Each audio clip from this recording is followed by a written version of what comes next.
들어가 볼 수 있도록 하자. 일단 문제를 풀기 위해서는 순서가 있습니다.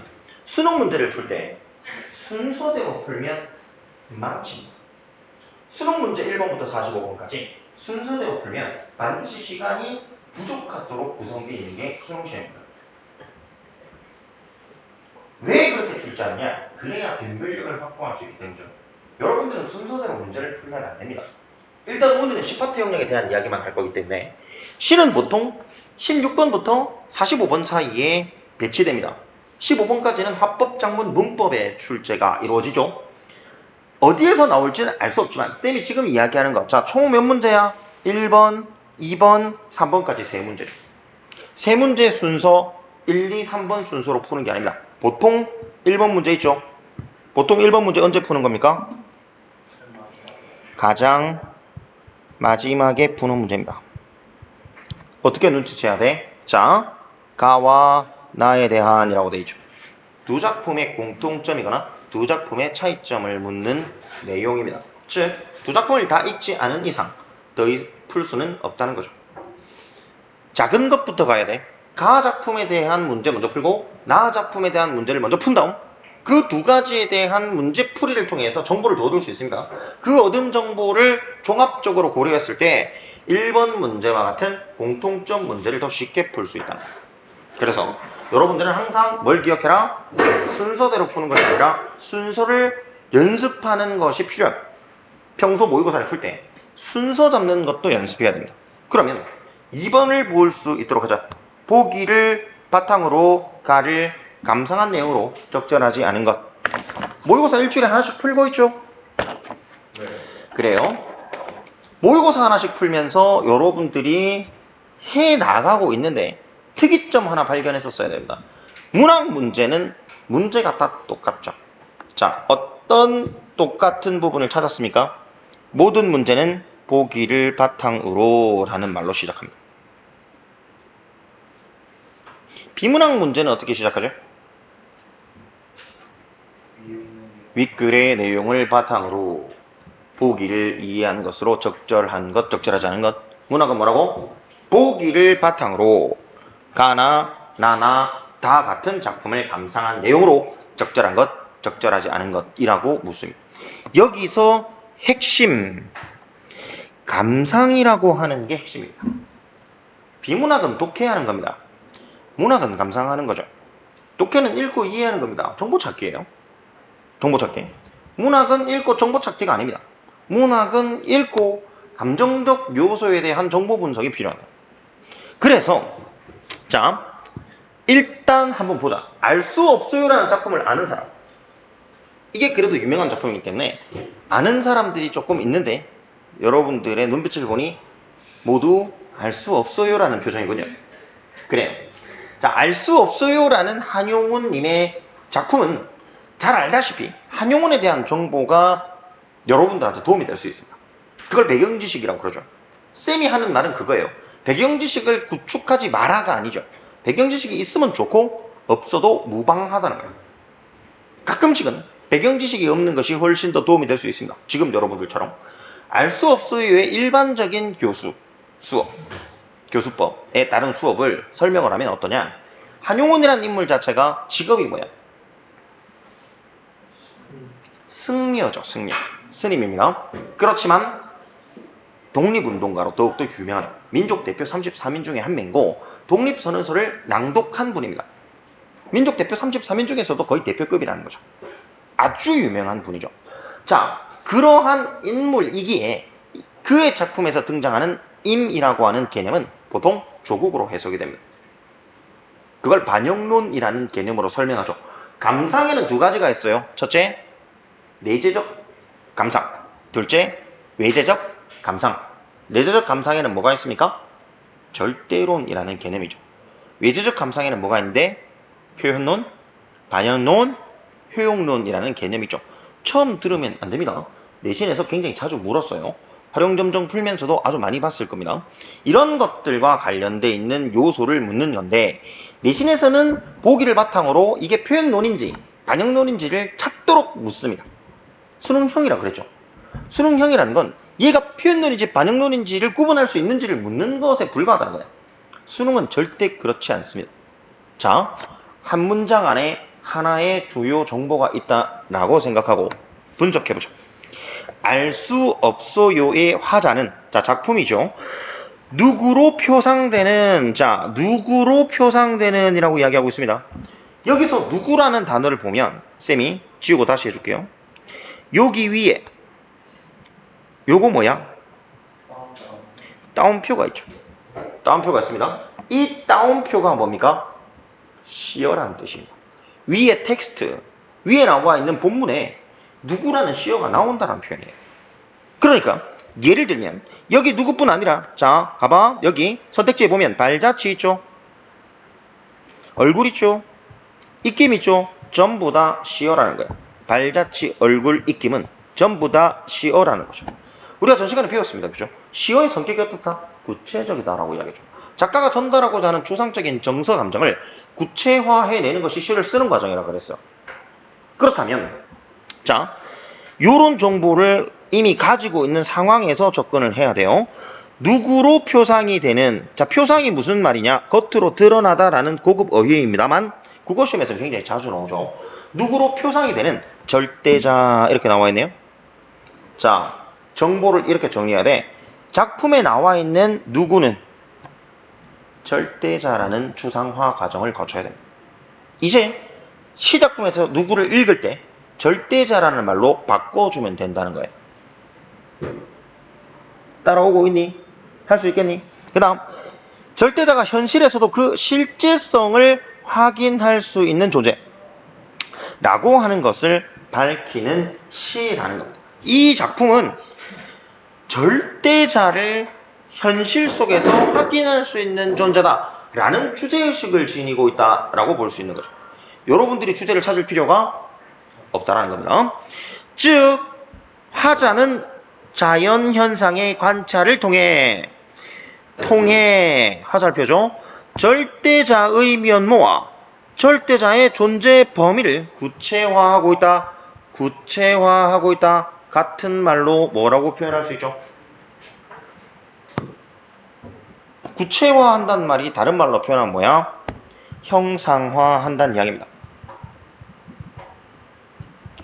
감각적으로 표현해 준다는 이야기죠.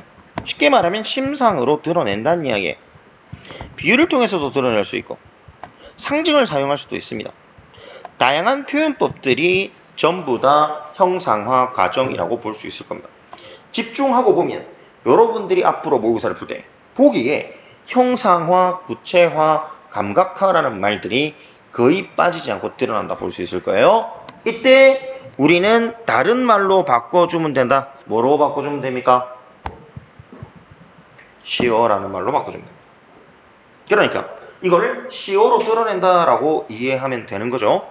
이를 통해 화자는 존재의 근원을 탐구하고 절대자를 따르는 구도자의 자세를 드러내는 작품입니다. 작품 해설 끝났어요.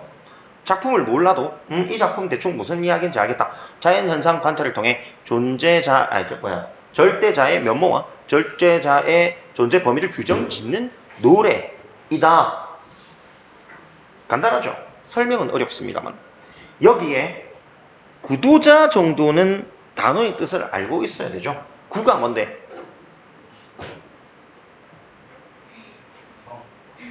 구하다라는 뜻입니다. 도는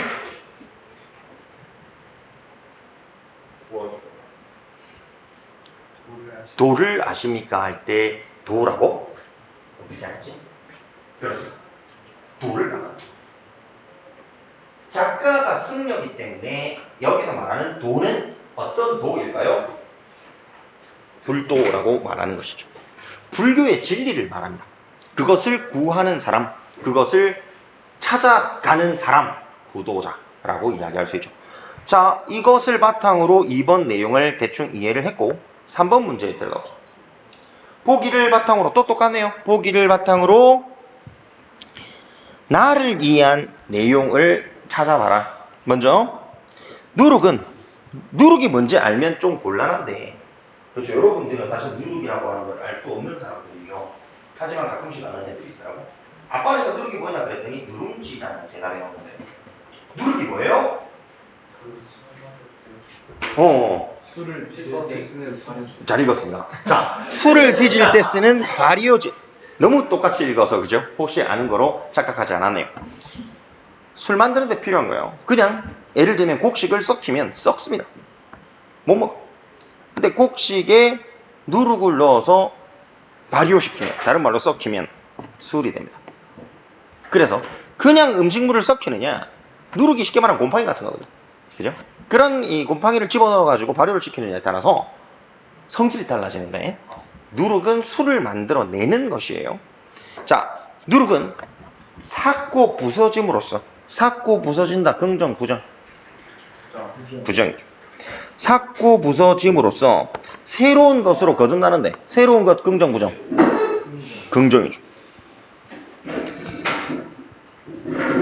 이런 과정을 물과 바람, 적절한 온도와 같은 외적 요소도 필요하다. 외적 요소 긍정, 부정?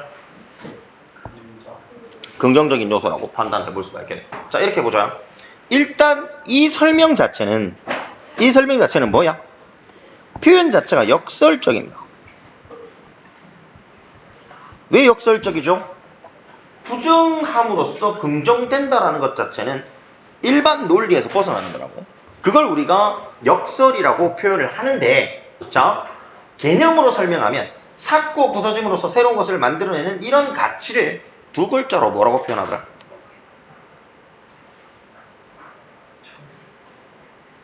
네. 삭고 부서짐으로써, 자기 스스로 삭고 부서짐으로써 새로운 것을 만들어내는 행위를 일컬어 뭐라고 그러냐? 헌신. 비슷해요. 이거의 아이콘이 예수 그리스도, 바로 희생이라는 것이죠. 희생은 삭고 부서짐으로써 새로운 가치를 이끌어내는 거예요. 예수 그리스도께서는 자신의 목숨을 바침으로써 인류를 구원하셨다라고 그러는 거예요. 그래요? 내가 뭐 그 시대 살지 않아서 모르겠습니다만 성경에 그렇게 기록되어 있습니다.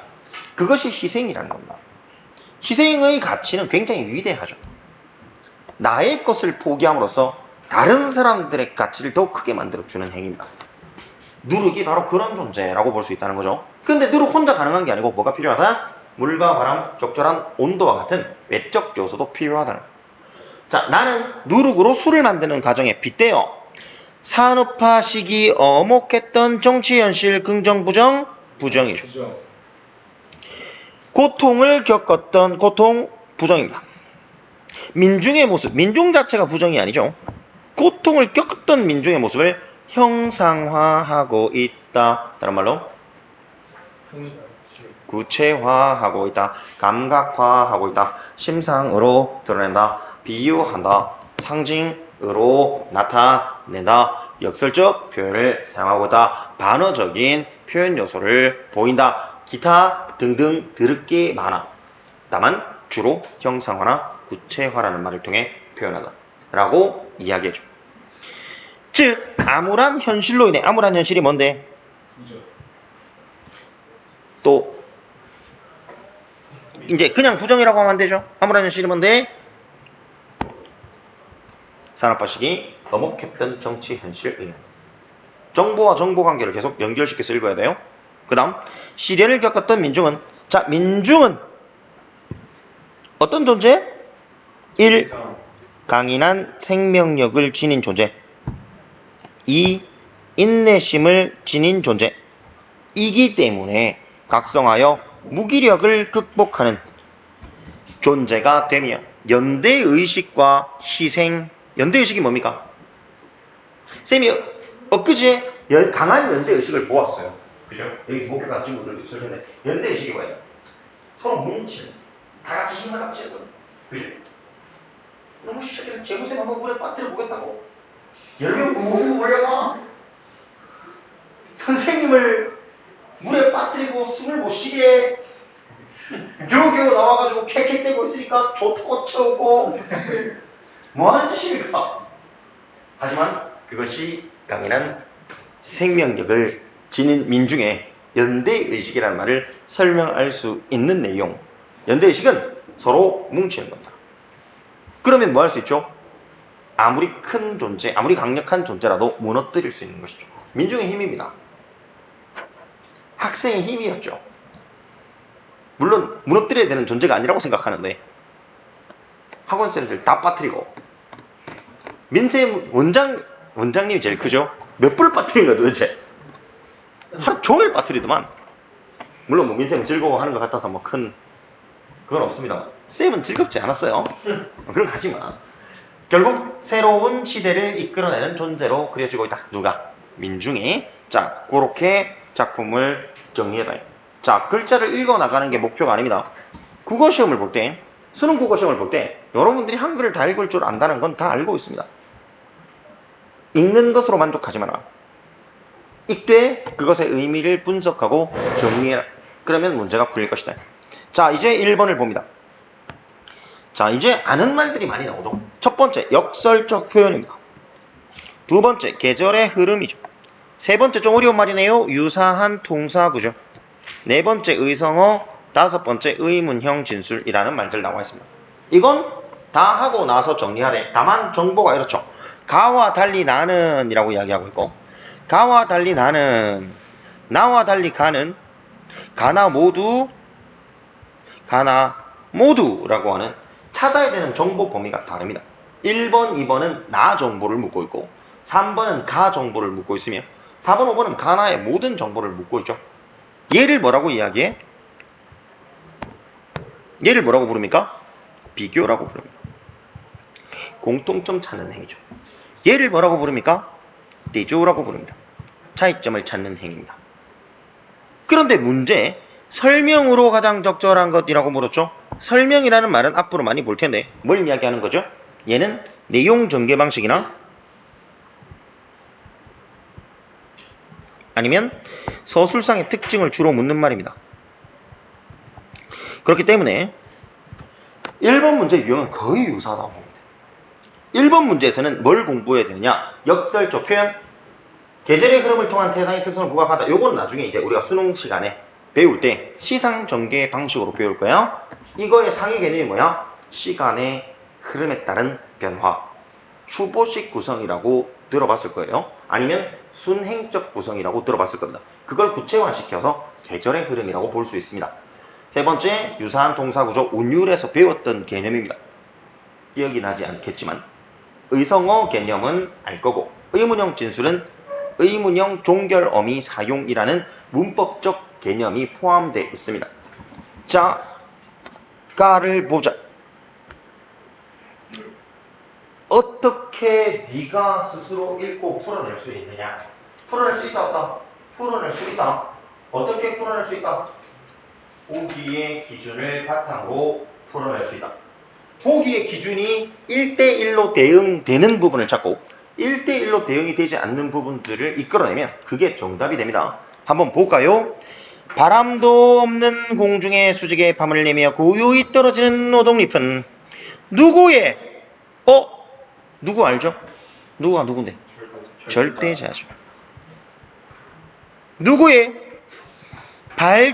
발자취입니까? 발자취, 시각적 표현이네요. 조금만 예를 들어주기 위해서 선생님이 예를 들어줄게요. 승려라고 그랬죠, 그죠?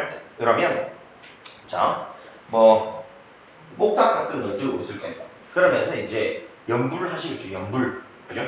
연불 뭐 가장 대표적인 게 금강경이 있다. 금강경 시작하는 얘기겠죠.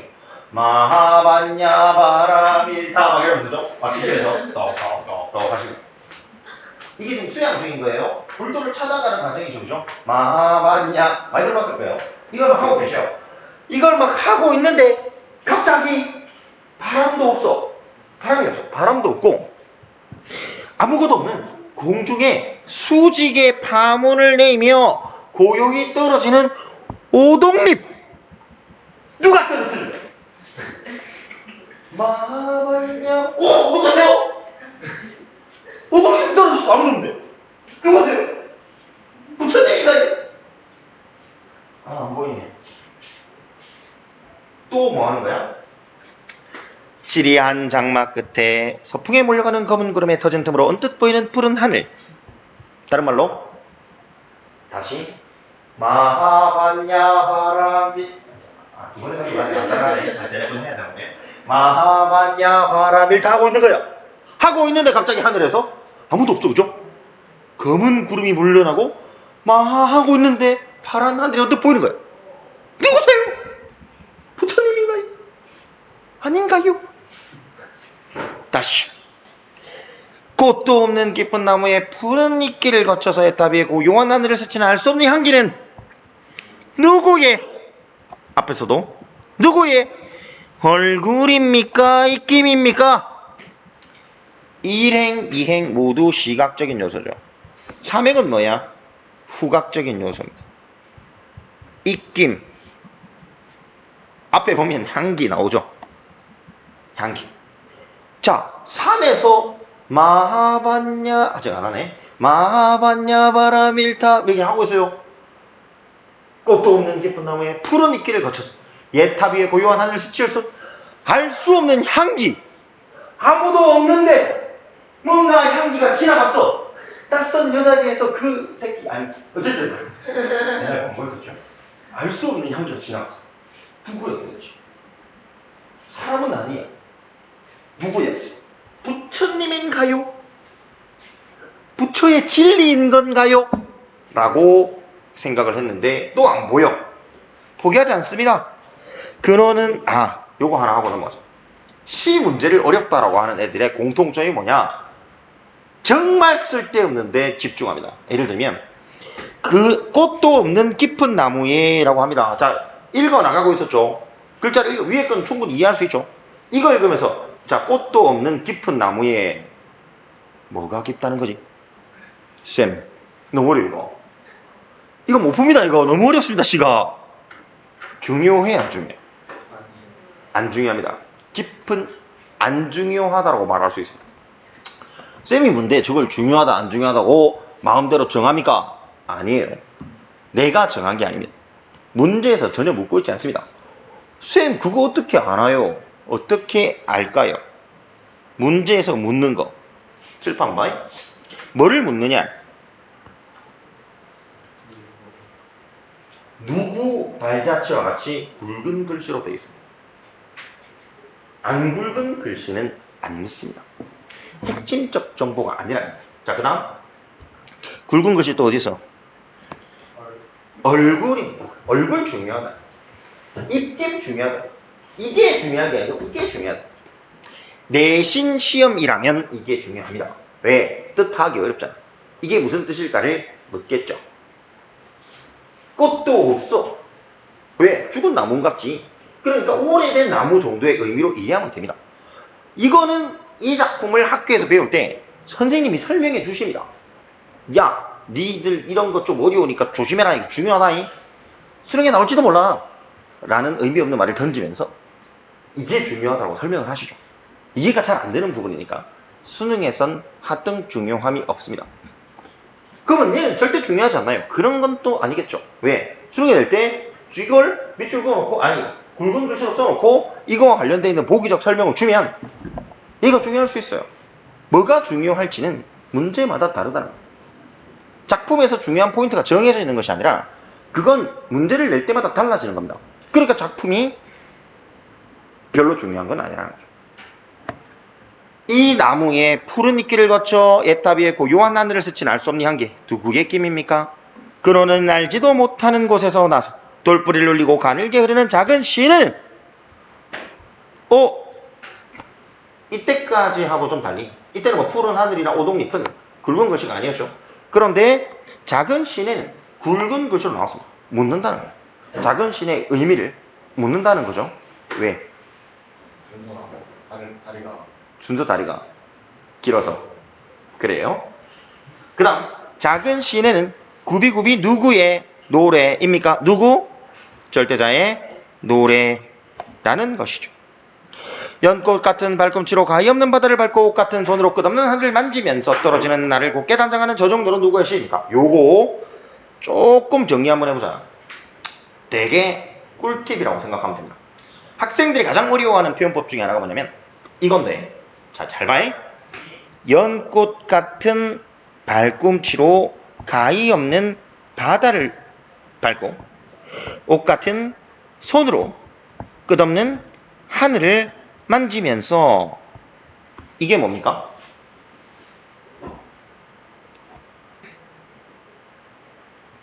쌤이 이렇게 표시까지 해줬죠. 이게 뭐야? 어? 이거 맞추면 5분 쉽니다. 아니면 그냥 계속 수업을 하고 싶은 거로 받아들이고 라고 이야기하니까 앞반에서 채환이가 1초 만에 맞춰봐야 되더라고. 썩을로. 어? 아유, 야, 깨웠니? 아, 잘 자고 있었는데 미안하다. 괜히 쉰다 그래서, 그죠? 여기에 사용된 표현법이 뭐냐고. 표현법이요? 어? 반복. 반복법! 오, 틀렸어요.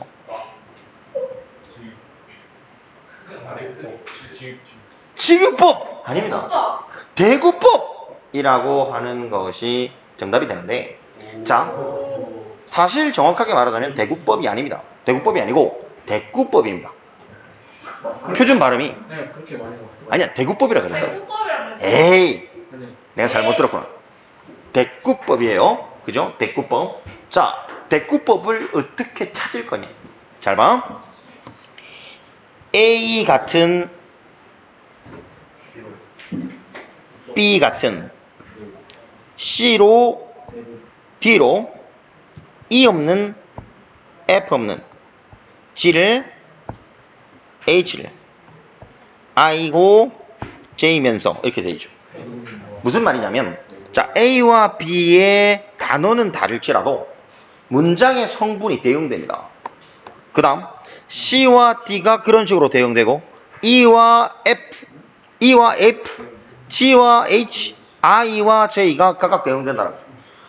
여기서 핵심적인 정보를 하나 알려주자면 반복법하고 대꾸법을 서로 구분해야 돼요. 반복법이 뭐냐? 반복법은 이런 겁니다. 연꽃 같은 발꿈치로 가히 없는 바다를 밟고 연꽃 같은 발꿈치로 가히 없는 바다를 밟고 똑같이 써요. 이게 반복법. 반복법을 사용하는 이유가 있습니다. 왜 반복법을 사용하죠? 두 가지. 첫째, 운율 형성. 둘째, 의미 강조. 다른 말로 주제와 연관해이라는 의미입니다. 그런데 문제가 있습니다. 대꾸법과 달리 반복법의 문제, 재미가 없습니다. 똑같은 말을 두 번 하면 강조가 돼요. 근데 평소에 대화할 때도 보면 똑같은 말을 두 번 꼭 하는 습관인 사람이 있습니다. 보통 강사 중에 많아. 야, 이거 꼭 해야 돼. 이거 꼭 해야 돼. 야, 그러지 마, 그러지 마. 야, 어서 와, 어서 와. 잘했어. 강조하고자 하니 보통 그런 식으로 이야기를 많이 하시는 거죠. 대꾸법은 어떻게 찾는다? 정리해줄게. 대꾸법.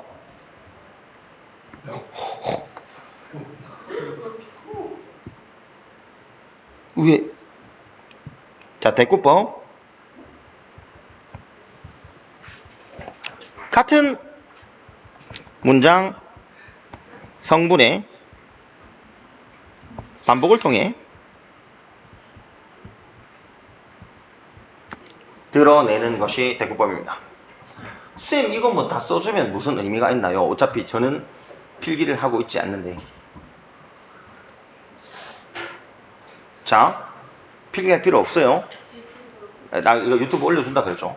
올려주면 여러분들 한번 듣고 그걸 가지고 다시 한번 정리를 해라. 오늘은 교재가 없으니까 필기하지 말고 열심히 듣는데, 물론 뭐 하진이처럼 부족한 수면을 채우는데 써도 상관은 유튜브에 올라가는데 이거 인도군 고등학교 하진이라고 이야기를 하면 좀 그런가?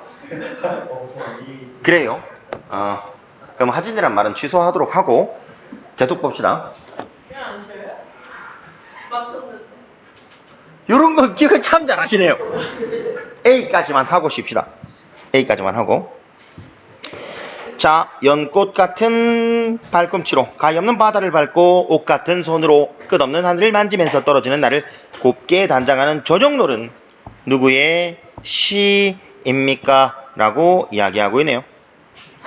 A를 바탕으로 문제를 풀어볼게. 이제 여러분들이 여기에 나와 있는 2번 문제를 풀 수 있을 겁니다. 들어가자.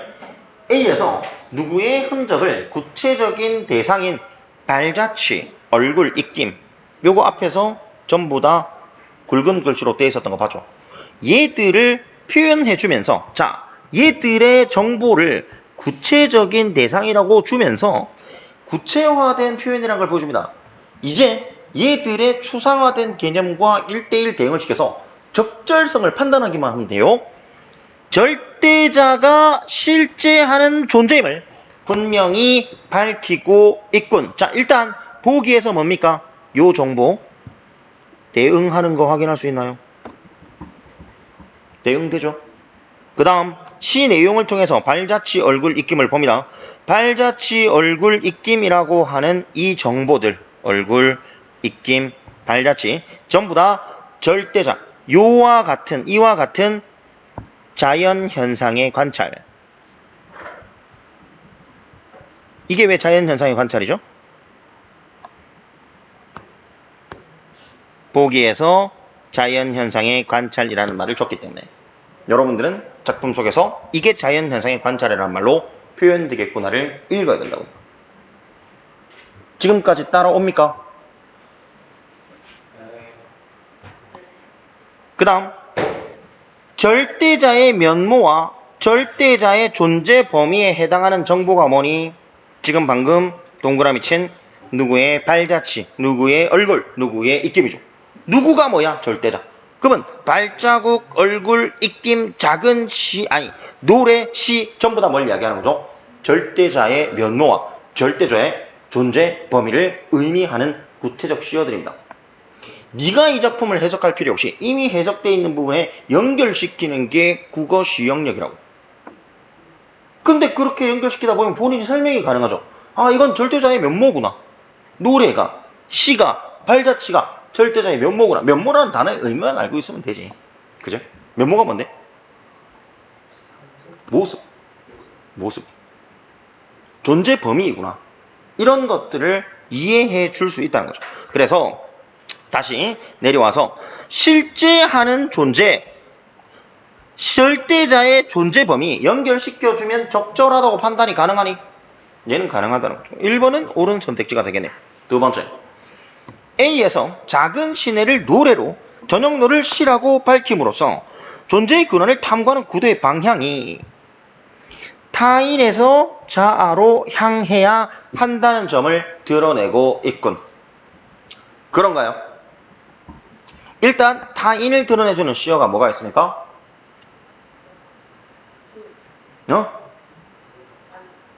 타인에서 자아로 옮겨야 된다는 이야기를 하고 있는데 타인을 드러내주는 시어가 뭐가 있냐고? 없죠.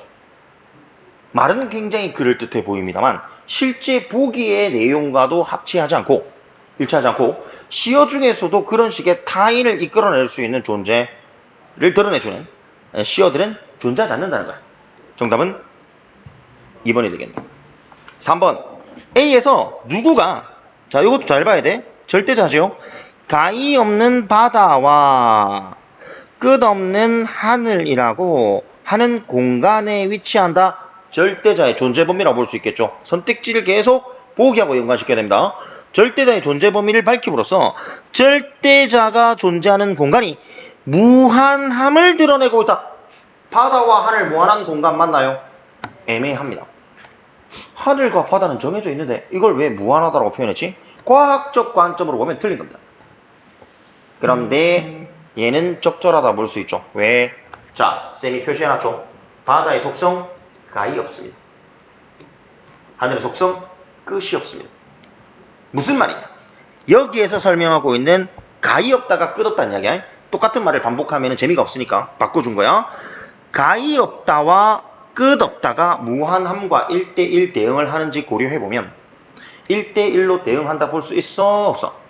볼 수 있다. 그렇다면 3번 선택지도 적절하다라고 판단이 가능하다는 거죠. 됐습니까? 네. 그러면 약속대로 5분만 쉬었다가 다시 이어봅시다. 이어서 보자면 위로 올라가서 작품의 B 부분을 확인합니다. 타고 남은 재가 다시 기름이 됩니다. 시어의 긍부전성을 판단을 하면 쟤는 긍정이야 부정이야? 부정적인 의미 요소라고 생각해 볼 수 있겠습니다. 그죠? 그 다음 기름은 긍정이야 부정이야? 긍정적 의미라고 볼 수 있겠죠. 근데 정리를 하면 이렇게 됩니다. 재가 기름이 된다고 표현하고 있지만 실제로는 기름이 재가 되는 거죠.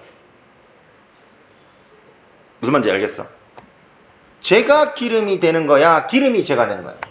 원래는 기름이 제가 되는 겁니다. 그걸 반대로 표현하고 있습니다. 이런 관계를 뭐라고 그래요? 모순 관계라고 이야기하지. 이런 모순적 표현을 사용하는 것을 우리는 뭐라고 그런다? 역설적 표현이라고 부른다. 역설법이 사용이 된 거야. 자, 그런데 일반 논리라면 역설을 사용할 수 없습니다. 어떤 대상에 대한 설명을 하거나 세상의 어떤 논리를 설명할 때 역설적인 표현은 모순이라는 개념 자체가 잘못됐다라는 이야기죠.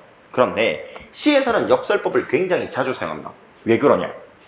인간의 감정이라는 것이 모순되면서도 동시에 다른 감정을 갖출 수 있기 때문이죠.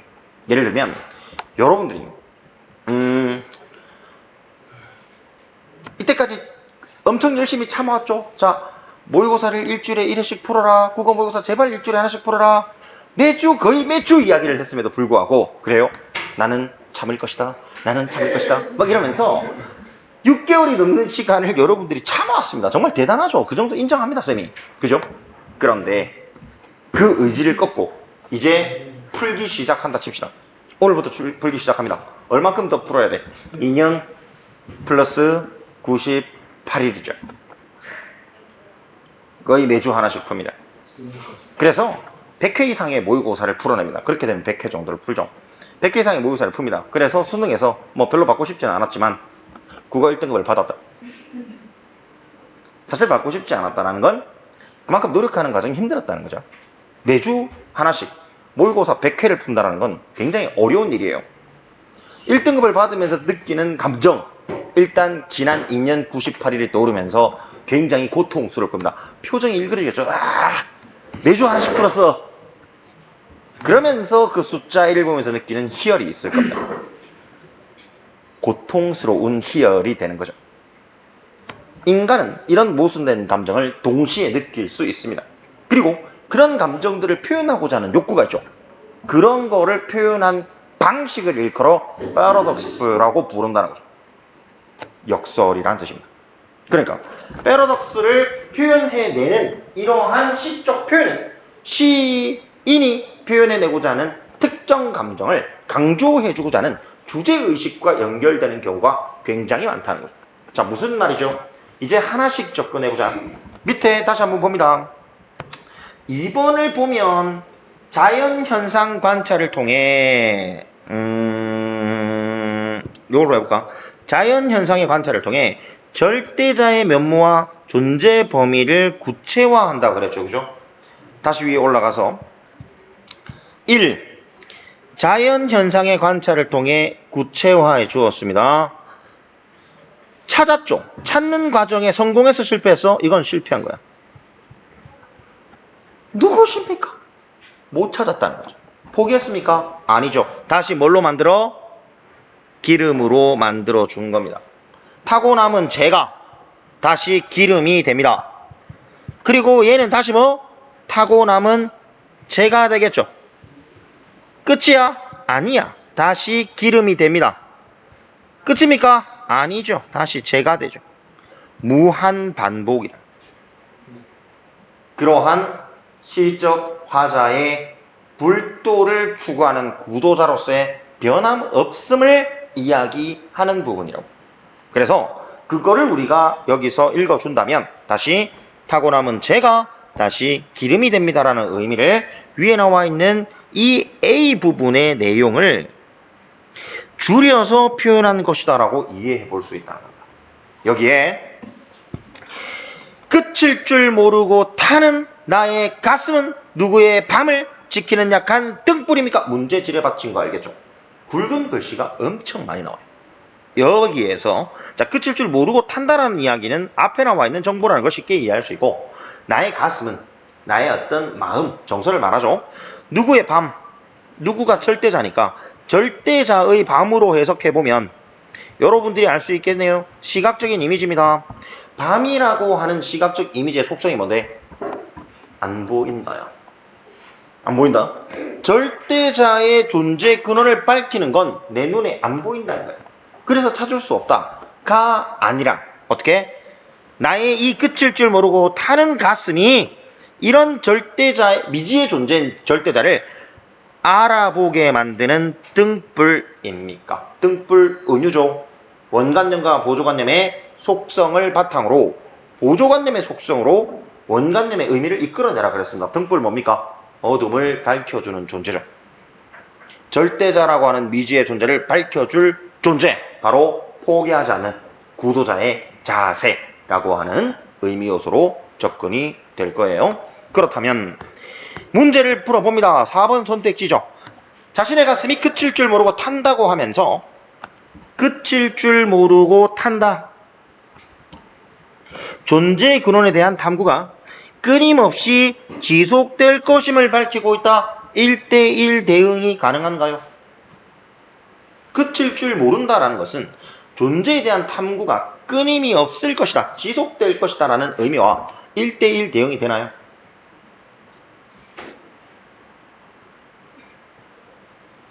괜찮아요. 선생님 10시까지 시간이 있으니까 천천히 대답해도 됩니다. 천천히 생각하고 빨리빨리 대답하면 안 돼. 시간이 많으니까 천천히 대답하도록 하자. 아니야. 천천히 대답해. 대답을 해 그러면. 뭐라노? 근데 저희 8시 정확하게 맞아요. 지금 13분 쌤 오늘 빠른 퇴근. 지금 문서 이야기하잖아. 중간에 끊으면 좀 그렇잖아. 뭐라고? 오늘 8시에 시작했다고요, 정확히. 그런데 쌤 오늘 빠른 퇴근이죠. 칼퇴. 쌤 불금 모르십니까? 나는 토요일이 출근하는 날이라 아니요. 불금을 몰라. 오늘 밤 불기셔야 돼. 그게 불가능해. 내일 10시부터 수업이 있어. 아니 퇴근해야 돼. 오늘 10시 있었어. 오늘 나오고 자, 다시 질문을 한번 해볼게요. 그칠 줄을 모르고 탄다라는 구체적인 시어적 표현은 추상화시키면 끊임없이 지속된다라고 하는 의미와 1대1로 대응이 가능합니까? 네. 좋아요. 그러면 4번 선택지도 적절하다고 판단할 수가 있겠네요. 5번.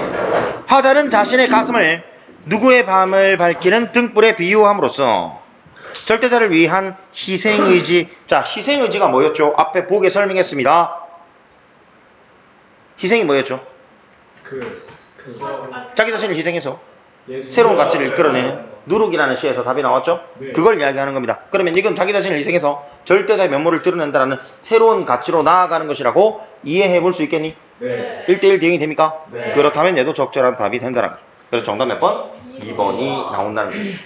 이런 방식으로 여러분들이 알 수 없어요라는 작품을 학교에서 수업을 듣지 않아도 내가 밑줄 긋고 이것의 의미가 무엇인지 상징하는 바를 듣고 기억해서 암기하지 않아도 풀어낼 수 있다는 거예요. 오히려 그런 식으로 여기에서 임의 의미를 조국으로 받아들여 머릿속에 그렇게 암기하고 있을 때 수능은 베린다 이 말이에요. 그래서 수능형 마인드를 빨리 갖춰야 됩니다. 모의고사 성적을 빨리빨리 올려줘야 여러분 수시로 대학을 가려고 하는 친구들이 많을 텐데 수시 전형의 거의 대부분이 수능 최저를 봅니다. 수능이 아예 안 들어가는 게 아니죠. 정시는 수능만 보지만 수시는 수능도 보는 겁니다. 그래서 어찌됐든 수능은 결국 중요할 수밖에 없죠. 여러분들까지도 수시가 중요한 세대입니다.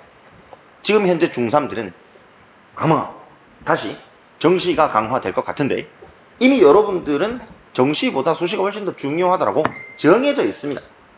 어차피 정시 많아봐야 30% 수준입니다. 수시가 70%고 70%에 해당하는 수시를 뚫으려고 그러면 수능도 잘해야 되는 그런 세대. 이제 1번 문제를 풀어보자. 가와 관련되어 있는 정보를 보자면 3번 선택지. 가는 유사한 통사 구조를 반복해서 운율감을 형성하고 있다라고 이야기했습니다. 유사한 통사 구조? 본 것 같은, 이런, 뭐야? 본 것 같은데? 너무 굉장히, 지울게요. 너무 복잡하니까. 뭐지? 지울게. 자, 지우고 보면, 여기에서, 아까 우리가 정리할 때 이렇게 정리했었죠? 바람도, 오동잎은 누구의 발자취입니까? 지리한 푸른 하늘 누구의 얼굴입니까? 꽃도 향기는 누구의 김입니까? 근원도 시내는 누구의 또래입니까? 연꽃도 저는 누구의 유사한 동사 구조 맞습니까? 네, 맞아요. 운율감 형성하는 거 맞습니까? 맞죠? 그러면 나를 읽지도 않았는데 1번 문제가 풀어져서 정답은 3번이 나온다는 것이죠. 무슨 말인지 알겠어요? 네. 이제 3번 문제만 풀면 되겠네요. 네. 3번 문제. 근데 부분 안에 가능. 구분 안에 가능하지는 않은데 그렇죠. 쌤, 안 되면 되게 하라. 그래요. 그러면 3번 문제 여러분들이 스스로 한번 풀어보는 걸로 하고 오늘 진짜 잘안 보여. 수업은 여기까지 하고 마치도록 하겠습니다. 고생했습니다.